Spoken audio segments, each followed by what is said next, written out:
네, 오늘은 파생 상품 중에서 옵션에 대해서 알아보려고 합니다. 지난번에 선물의 기본 개념에 대해서 설명을 드렸는데요.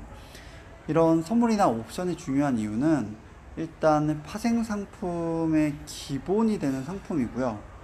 그 다음에 옵션이나 선물을 이해를 해야 다른 다양한 금융 상품을 또 이해할 수 있고, 또 금융시장에 대해서 심도 있는 접근이 가능하기 때문이죠.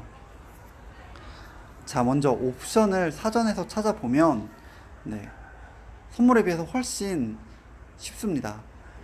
선택이 기본 의미고요. 그 외에 이제 특정 자산의 매매 선택권이라는 의미도 갖고 있어요. 그 뜻 자체는 그렇게 어렵지 않죠. 자, 이 옵션의 가장 큰 특징은 선물과 마찬가지로 레버리지에 있습니다.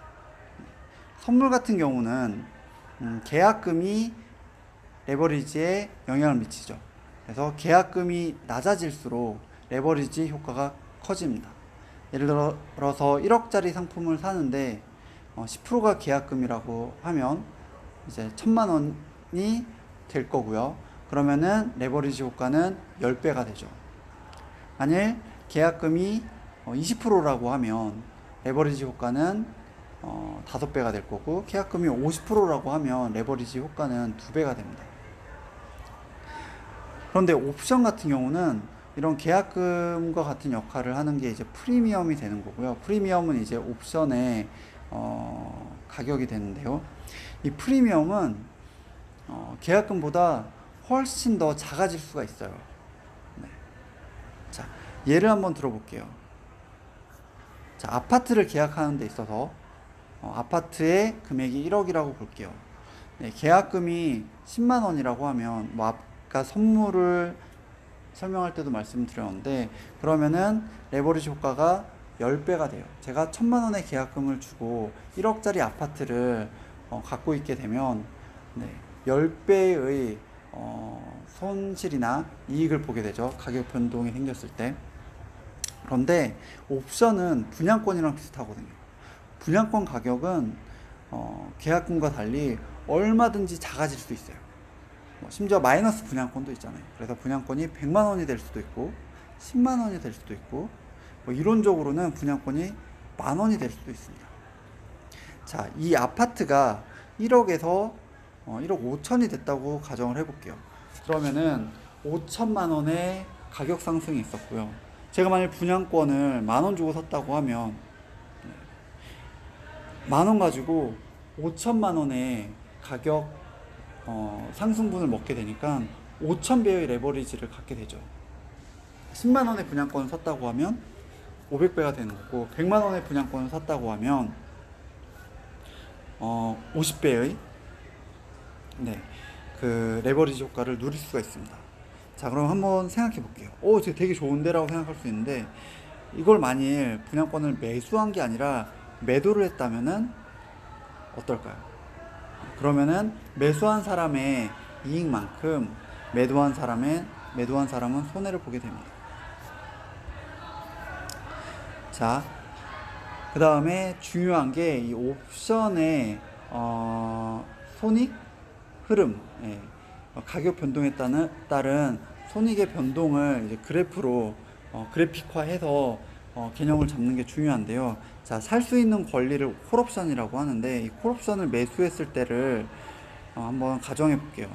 자, 가격이 상승하면 할수록 이익이 커집니다.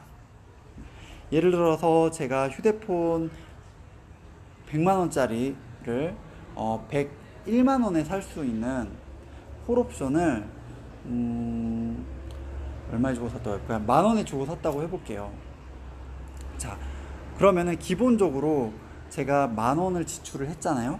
그러니까 어느 정도 가격이 올 때까지는 계속 이제 10,000원 지출한 만큼 이제 손해인 상태가 되다가, 이 휴대폰 가격이 110만 원, 120만 원, 130만 원 이렇게 오르면은 그 오르는 가격의 폭만큼 제 이익이 늘어나게 됩니다.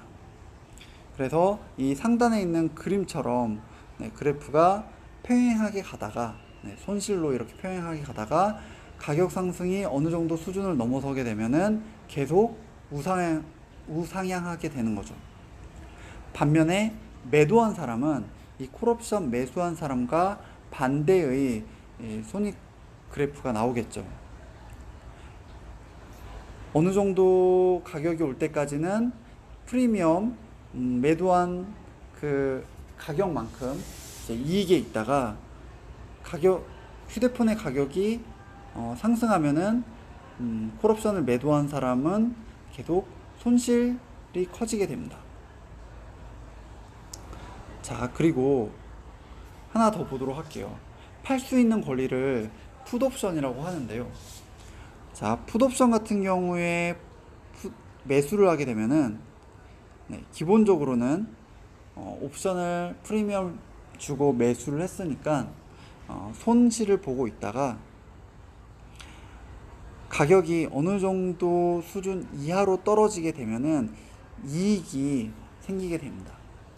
왜냐하면 시장에서는 예를 들어서 휴대폰이 80만 원인데 저는 100만 원에 팔 수 있는 권리를 샀으니 20만 원이나 비싸게 팔 수 있는 거잖아요.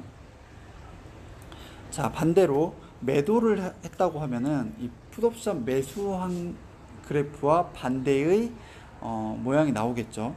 그래서 어느 정도 가격 하락까지는 계속 프리미엄 판 가격만큼 이익을 보다가 가격이 계속 하락하게 되면은 손실 구간에 접어들게 됩니다. 정리를 이 정도에서 하도록 할게요. 일단 옵션은 레버리지의 거의 끝판왕입니다. 거의 일반 투자자들이 거래를 한다고 했을 때 여러 가지 금융 상품들 중에서 가장 레버리지가 큰 상품이라고 볼 수 있어요. 그만큼 위험하고 또 그만큼 큰 이익을 볼 수 있는 상품이죠. 하지만 또 그만큼 큰 손실을 볼 수 있는 상품이라는 점 유의를 해야 되겠고요.